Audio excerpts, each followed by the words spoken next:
treba uvedomiť. Netreba tu rozprávať o tom, že sa kradne, to tu vieme veľmi dobre všetci. Tu sa kradne už vyše 20 rokov. Treba sa zaoberať takými vecami a takými návrhmi, ktoré by túto situáciu mohli zmeniť a hlavne potrestať vinníkov. Lebo to si možno asi nikto z nás nevie predstaviť, koľko miliárd sa tu rozkradlo. A kde sú tie peniaze? Ja sa pýtam, kde tie peniaze sú? V tých nenažraných bruchách. Pozrite sa na životnú úroveň dôchodcov. Pozrime sa na životnú úroveň dôchodcov. To nám je jedno, keď sa pozriete na svojich starých rodičov, alebo na svojich rodičov, tí, čo ste už postarší. To pozrite sa na ich ruky, pozrite sa na ich mozole, pozrite sa na ich utrapené tváre.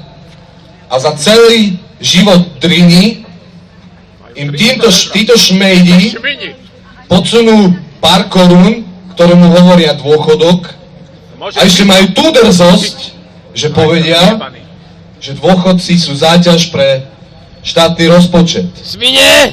Pozrite sa na životnú úroveň pracujúcich. Podotýkam, pracujúci človek žije z ruky do huby. Tak to kde potom žijeme? Pozrite sa, mladí, hlavne mladí. Ja vyzývam všetkých mladých, a študentov hlavne. Na čo študujete?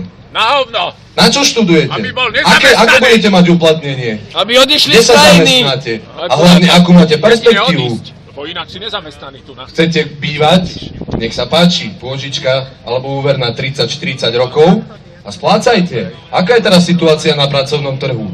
Všade chcú mladých 20-ročných ľudí so 40-ročnou praxou.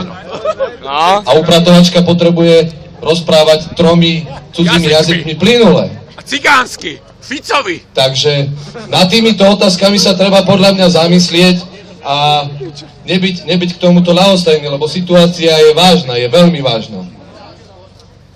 A ak to takto ďalej pôjde, neviem si predstaviť, čo tu z tejto republiky zostane. Čiže zamyslite sa naozaj nad tým a hlavne nemlčte.